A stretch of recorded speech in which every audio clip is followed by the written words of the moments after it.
근데 이제 여기서는 이제 무료특강에서는 시간 관계에서는 자세히 못하니까 조금 좀 그런 게 아쉬운 점이 있긴 있습니다만. 자, 차 드시면서요. 한번 해보십시다. 자, 소액투자 성공 사례 했고, 이제 전부 사례만 남았어요. 경비 절차인데, 절차 요거는, 그냥 핵심만 말씀드릴게요. 핵심만. 보통 본부사를 통해서 경비 신청이 들어오면 임의경매든 강제경매든 경매 개시 결정이 보통 특별한 사정이 없으면 2, 3일 내로 결정이 나요. 결정이 나면은, 그리고 나서 이 경비 개시 결정은 집행과에서 합니다. 민사집행과에서. 집행과에서 하면은 그 다음에 이거를 등기관한테 촉탁을 해요. 등기관한테. 그러면 압류를 붙여줘요. 무조건 붙입니다. 왜냐하면은 이 압류의 처분 금지 효과가 발생하도록 만들기 위해서 그래요. 그래서 굉장히 이제 중요한 겁니다. 사실은. 압류를 이해를 하셔야 돼요. 그래서 처분 금지 효과가 생기는데 그거는 이제 특수물건반에서 자세히 합니다. 그리고 경매 개시 결정 등기를 합니다. 요렇게.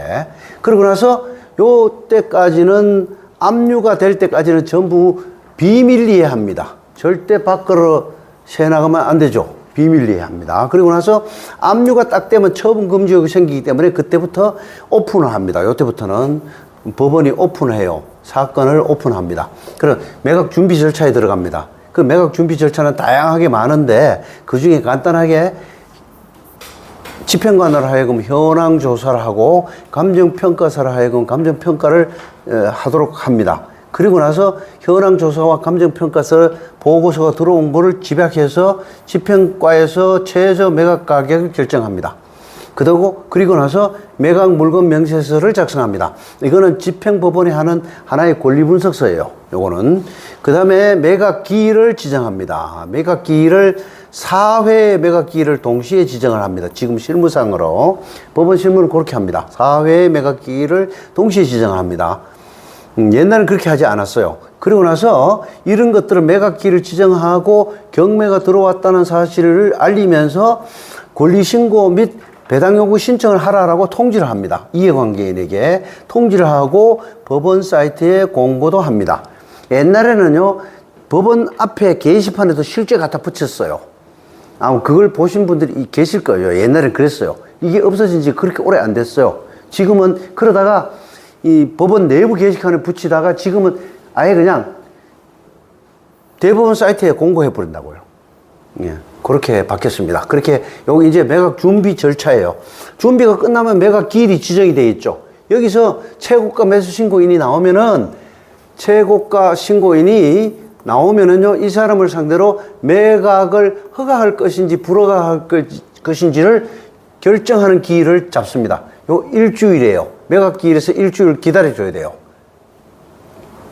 왜 그러냐면은 이 결정이라는 게 재판이기 때문에 그래요. 자, 여기도 결정, 그죠? 재판이기 때문에 일주일을 상대방이, 이해관계인이 이의 신청을 할 수 있는 여지를 줘야 돼요. 그렇지 않으면 헌법상 재판권을 방해하기 때문에 안 돼요. 그래서 결정이 되면 허가를 하든 불허가를, 허가를 하면은 일주일 뒤에 허가에 대한 항고를 할 수도 있잖아요. 상대방이.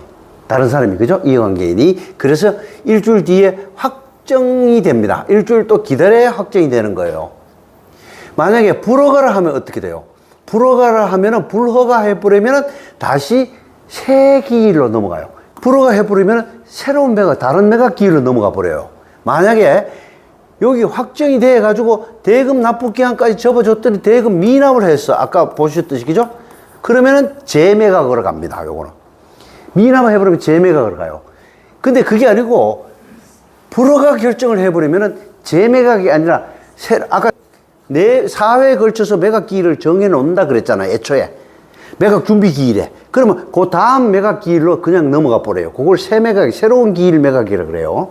자, 그런 식으로 허가 또는 불허가에 따라서 상황이 달라져요. 그렇게 해서 허가가 났을 때 확정이 되면, 일주일 뒤에 확정이 되면은 1개월 정도의 대금 납부하라는 기한을 줘요. 그리고 나서 대금 납부를 하고 등기 촉탁을 할 수 있고 인도명의 신청을 할 수 있고 나머지 채권자들은 배당 절차를 거쳐 배당 절차를 들어갑니다. 요까지는 낙찰자가 할 일이죠. 그죠? 예, 인도명의까지는. 이렇게 경매의 한 생태계가 끝이 나는 거예요. 이게 이제 논점이 사실은 많이 있습니다. 근데 지금 여기서는 요 정도로 하고 갈게요. 자, 이 순서만. 요게 매각 절차의 전체예요. 그래서 경매를 제대로 모르는 사람들은 이거 매각 절차 이거는 알 필요 없다 이런 사람도 있어요. 하여튼 그렇습니다. 자, 그 다음에 부동산 경매 실전 사례를 한번 볼게요. 실전 사례가 이게 이제 경매 지식 부족으로 보증금을 상실하고 재매각 사례가 지속적으로 늘어나고 있다라는 거, 그걸 한번 보시도록 할게요. 자, 재매각 사례가 주로 늘어나는 거는 아까도 말씀드렸듯이 주된 원인이 유튜브예요. 그 다음에 두 번째가 경매는 종합과학인데 법학과 부동산학이 결합된 사회과학의 정점에 있는 종합과학인데 이 경매에 대한 인식 부족으로 유튜브만 보고 덤벼들기 때문에 그래요. 그래서 계속 재매각 사례가 늘어나고 있습니다. 그리고 또 준비 없는 성급함 때문에도 그렇고요. 또 이런 원인들을 이용하는 그런 얄팍한 엉터리 학원이 많이 생겨나고 있어요. 지금 전국적으로. 제가 볼 때는 상당히 문제 많아요, 지금. 왜냐하면은 경매에 대해서는 아직도 법적 통제를 안 하고 있거든요. 정부에서 전혀 경매에 대한 법적 통제가 없어요. 학원에 대한 통제도 없어요. 다만 교육청이 등록하고 사업자 등록하고 국세청이 내는 거는 통제가 해요. 그런데 이 내부에서 무엇을 강요하는지 이런 거는 전혀 통제가 없어요. 그러니까 엉망이에요. 막말로 개판을 지금 가고 있어요. 엉망이에요, 엉망. 막 전부 뻥이에요. 허세투성이에요. 경매 강의를 해서는 안 되는 학원들이 많아요. 막 얄팍하게 요즘 10만원짜리도 생기나요? 10만원짜리. 절대 쓸데없는 돈 버리지 마세요. 돈이 뭐 몇 푼 안 된다 하더라도 강남에도 그런 게 있어요. 서울 강북에 가면 20만원짜리 있어요. 그 학원 같아요. 전부 비상적으로 아주 얄팍한 수박 거달치기 강의로 머무르는 그런 것들이에요. 어쨌든 이런 것들이 결국은 쌓여가지고 재매각 사례가 계속 늘어나고 있어요. 아까 제가 20% 정도 된다고 그랬잖아요. 계속 늘어나고 있어요. 한 20년 전만 해도요, 재매각 사건은요, 거의 찾아보기 힘들었어요. 재매각 사건만 겨냥하는 고수들이 있었어요, 옛날에는. 저 같은 이런 고수들이. 재매각 사례가 어쩌다 나오기 때문에요. 나오면요, 오히려 응찰자가 엄청나게 늘어나 버려요. 그런데 지금은 안 그래요. 아까도 보셨듯이 계속 일명이야. 재매각 때도 일명, 앞에도 일명. 그런 상황이 벌어지고 있습니다. 그래서 한번 사례를 한번 보시죠. 자, 처인구 아파트, 용인에 있는 아파트예요. 용인에 있는 아파트인데 재매각에 초점을 맞춰서 볼게요. 이거 말소기준권리 근저당 중심으로 담보권, 소유권 필요 없고요. 가처분 이거 다 죽는 권리입니다. 전부 다 죽어요. 피보존 권리가 돈이기 때문에 다 죽습니다. 볼 것도 없어요. 그냥 보는 순간 바로 끝이에요. 그런데 경매 진행 결과는 한번 유찰되고 89%대 낙찰을 받았는데 미납을 했어요.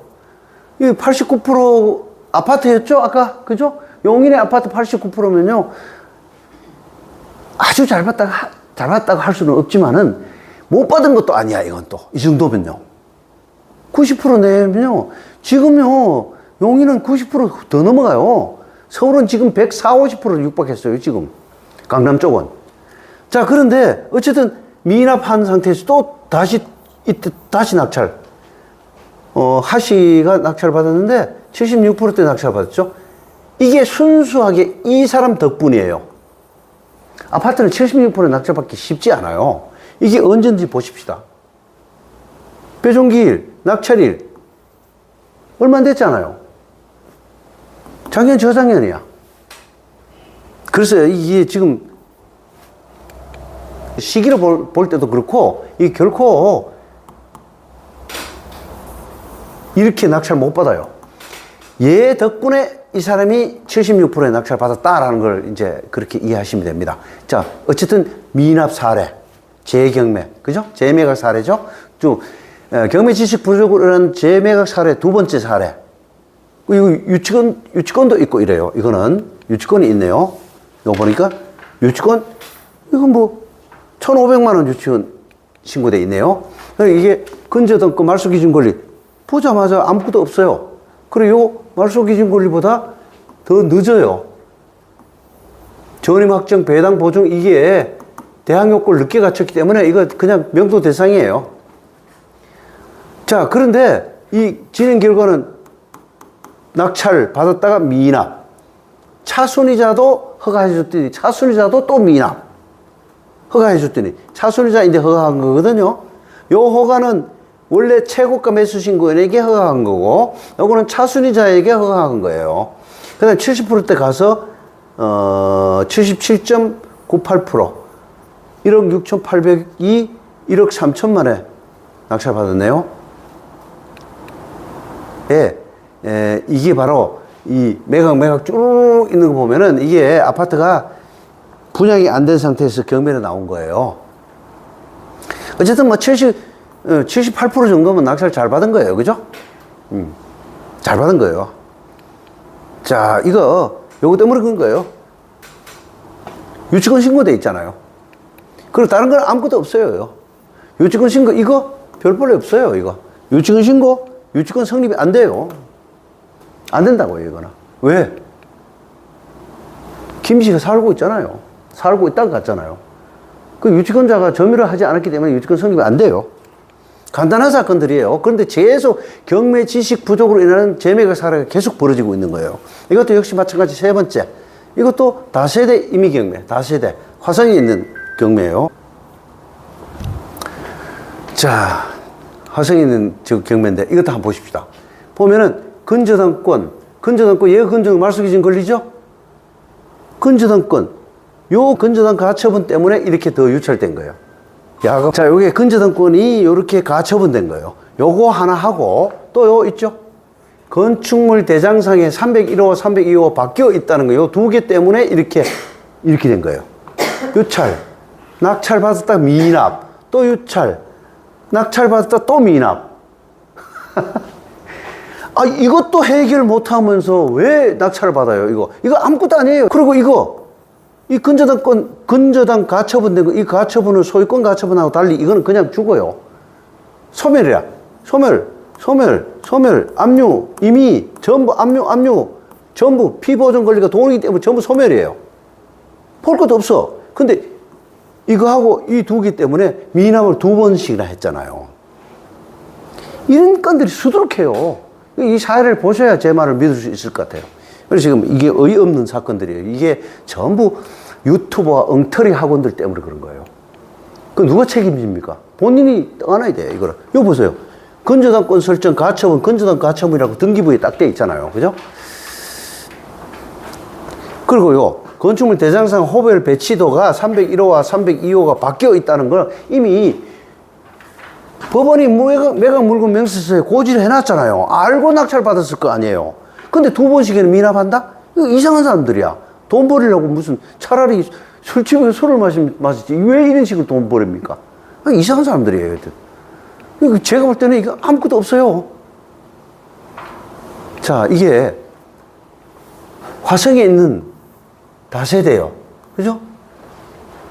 문제될 게 없어요. 재매각이 2번씩이 된 거예요. 자, 그렇게 보시고, 그 다음에, 요거 때문에 아마 그런 것도 있었고요. 그 다음에 또 경매 지식 부족으로 인한 재매각 4번째 사례. 아파트. 38평이에요. 서울 도봉구 방학동. 이거는 정말 극도로 어이없는 사건이에요. 38평은 아파트예요. 이거는요, 보십시다. 불탄 집이야, 불탄 집. 화재가 돼가지고 새까맣게 타버린 집이 경매에 나왔어요. 그럼 수리비도 많이 먹겠죠, 그죠? 이거 말소기준 근저당 전부 말소되는 거예요. 그런데 여기 보면은 허가 미납, 또 허가, 차순이자도 미납, 또 유찰대가 낙찰 받았다가 또 미납, 또 낙찰 받았다 2번 미납을 했죠, 그죠? 이 사람들이 왜 클릭해가지고 법원에 가 바로 낙찰 받은 거예요. 아무것도 아니니까, 권리분석이. 그러니까 유튜브나 저런 데 뻥치는 거 그것만 보고 뭔지 현장을 반드시 저는 현장 안 보고 낙찰 받지 말라 그래요. 물론 제가 한 30년 전쯤에 저도 안 가보고 낙찰받았다가 한번 고생한 적이 있어요. 안 가보고 아파 1층 상가를 낙찰받았더니 2층이 목욕탕이야. 그래서 고생한 적이 있어요. 막 누수 때문에.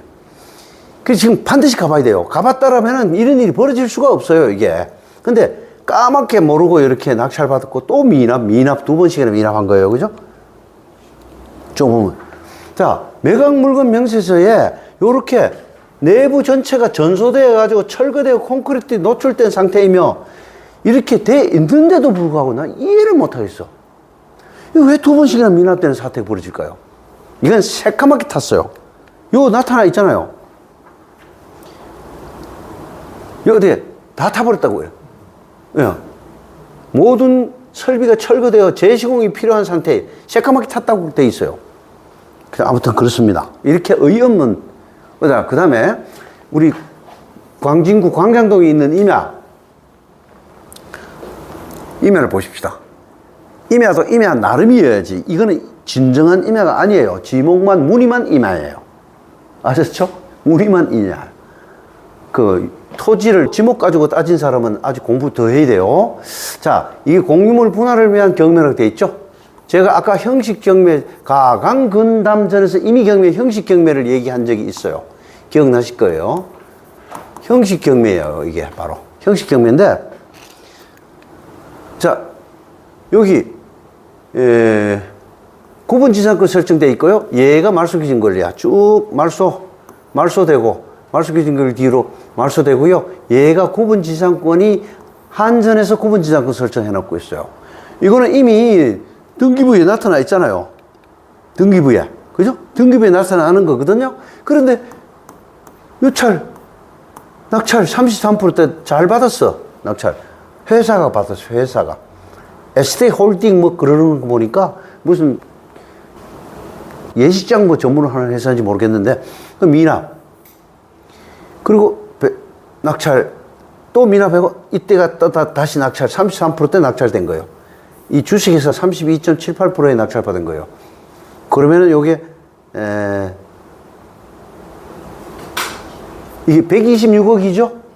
126억인데 41억이 낙찰받았잖아.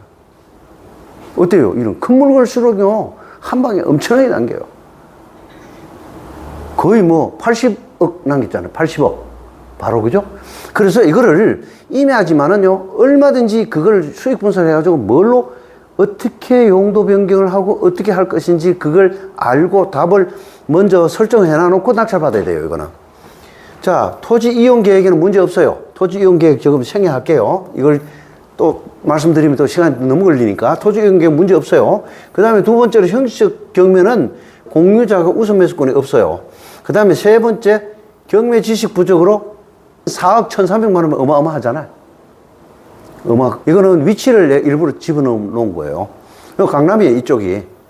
그리고 천호대교 지나가지고 이쪽 위치가 그렇게 나쁘지도 않아요. 큰 도로 네 거리에 여기 있는 무늬만 임야. 이걸 평수도 적지 않아요. 나 이런 사람들, 희한한 사람들 다 봤어요. 4천, 거의 5,000평 가까이, 그죠? 4,477평이에요. 토지 평수도 상당히 되잖아요. 그리고 뭐, 나무도 심어놓고, 뭐, 이렇게 쇼를 해놨어.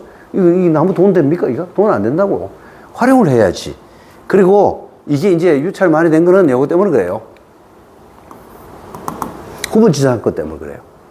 구분지상권은요, 서울 시내 같으면 대부분 공동구속으로 들어가 있어요, 이미. 전화선이나 전선이나 뭐, 있던 공동구속은 지하로 들어가 있지. 지상에, 시골 읍면처럼 지상에 전봇대 설치해가지고 뭐 전선 지나가고 그런 건 거의 없어요. 안 그래요? 근데 이걸 제가 가보지는 않아서 모르겠지만은 여기 과연 지상권 설정되어 있는 게 딱 두 가지예요. 한전에서는 지하철 설치는 안 했을 거 아니에요. 얘는 틀림없이 한전이니까 전기선이야, 전기선. 그죠? 그러면 지상으로 그렇게 고압선을 가지는 않았을 거란 말이에요. 그 지금 공동구는 무조건 지하로 들어가 있을 거란 말이에요. 큰 지하 공동구속이 윗선에 천정에 이렇게 지나갔겠지. 그러니까 지하도 지상권이거든요.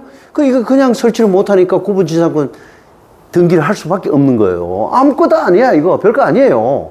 이걸 이렇게 미납해가지고 돈을 얼마나 날렸습니까? 요 사람이 낙찰받고 날린 게 요 41억이니까 4억 1,300만 원, 그죠? 날려버렸잖아.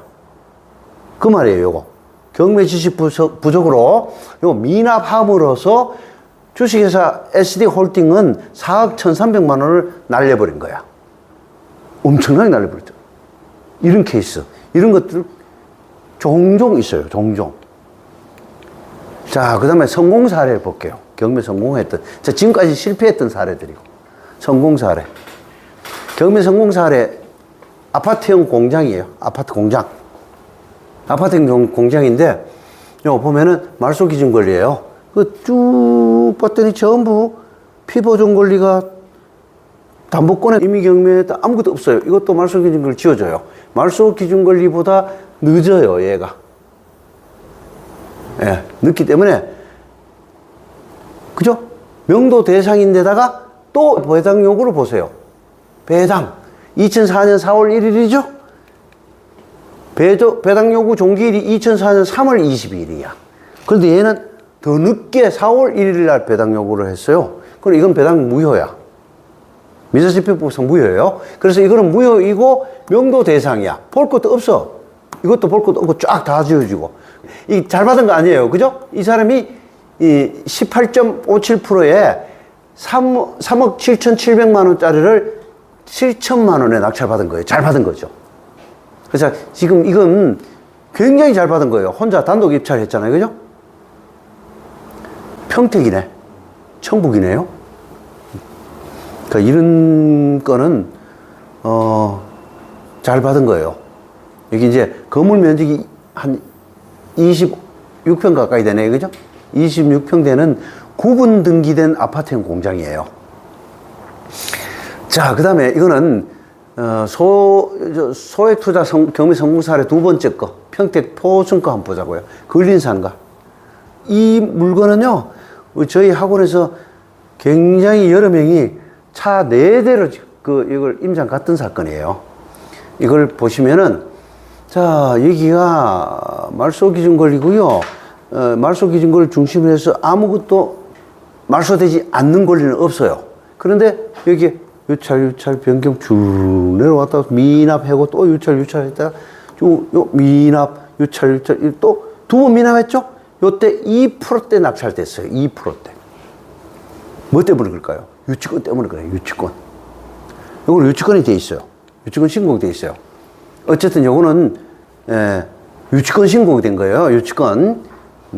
유치권 신고가 되는데 우리 저 가봤기 때문에 잘 알아요. 그래서 이거는 유치권 신고 때문에 미납을 두 번 하고 2%대 낙찰 받은 거예요. 4억 9,500만 원짜리를 970만 원.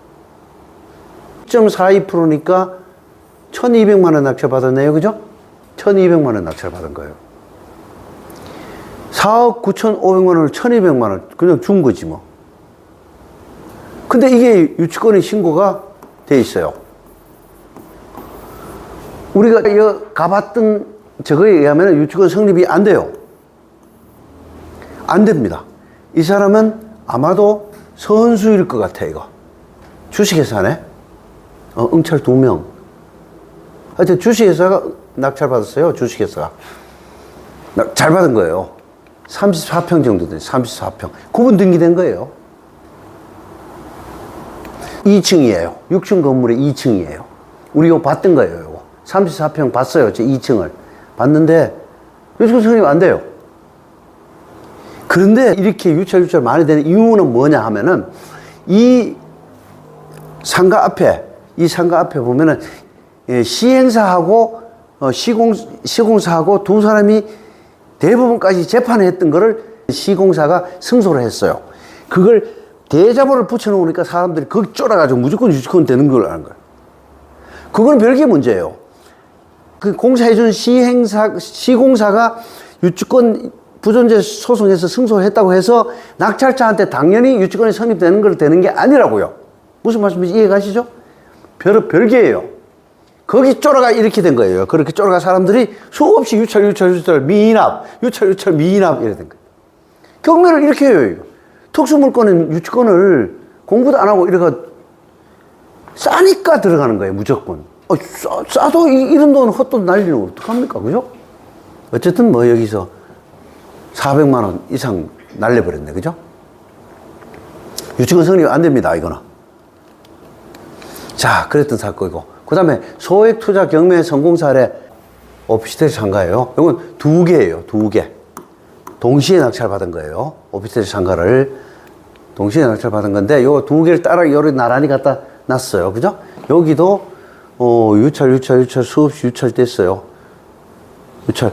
이거는 한 번도 낙찰받고 미납한 적은 없어요. 요게 저희 학원에 수강생이 받았던 그거예요. 그리고 요거, 8.6%대 낙찰을 받았습니다. 요거 이렇게 낙찰받고, 그 다음에 요거 1층 요쪽 하나 상가, 요쪽 상가 2개를 동시에 받아서 그냥 중간은 내력벽이 아니기 때문에 쳐버리면 돼요. 그냥 뜯어버리면 돼요. 그래서 요거는 근저당권 아무것도 없고, 여기 뭐 임차인이 있는데 이거 별 볼 일 없어요. 이거보다 늦게 들어왔기 때문에 명도대사이고 비어져 있었어요. 사실 우리 갔을 때. 그래서 유찰 수없이 돼가지고 낙찰 6%대에서 8.6% 낙찰받은 거예요. 이것도 6%대에서 8.6%. 4명이 들어갔어요. 여기도 4명이 들어갔어요. 그 우리 수강생 낙찰 받았던 건이에요. 굉장히 잘 받은 거죠. 이게 2건이 합치면은 한 9억 7천 얼마도 돼요. 8.6%대 굉장히 잘 받은 거예요.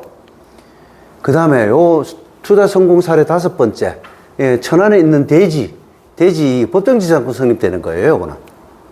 법정지상권 성립되는 거예요. 법직권이 성립되는 물건인데, 여기 말소기준 권리고요. 특별히 뭐 문제되는 건 없어요. 그런데 이게 대지만 나온 거죠. 이게 토지 등기라고 되어 있죠, 그죠? 대지 부분이야, 대지 부분. 요거 말소 다 말소예요. 그리고 말소 기준 권리 요거보다도 늦어요. 다들 전입신고가. 2021년. 다 늦어요. 근데 이거는 뭐, 건물에 대한 저거니까, 그죠? 직접 관계는 없죠?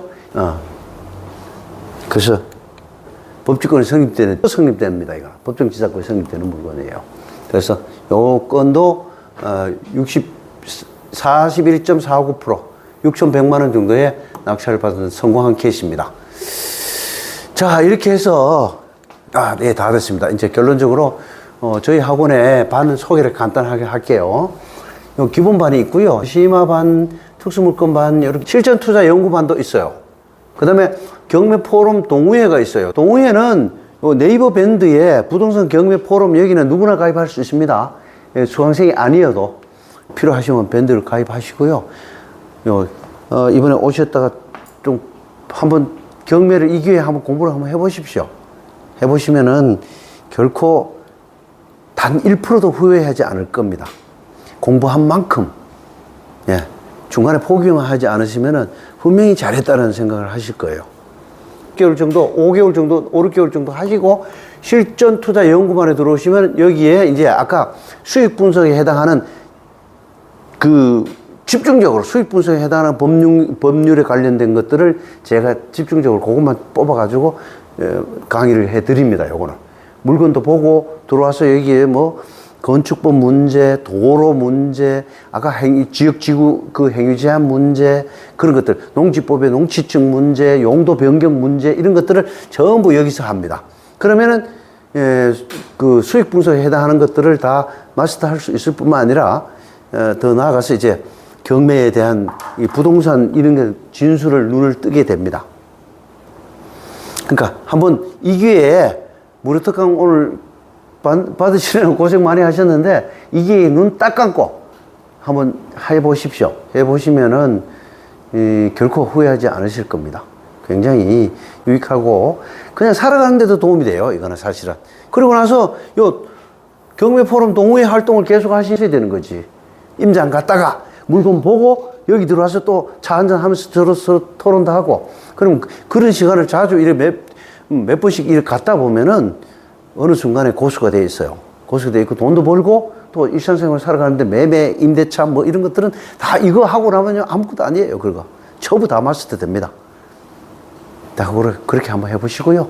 자, 오늘 고생하셨습니다. 예, 여기서 마치겠습니다. 예, 수고하셨습니다.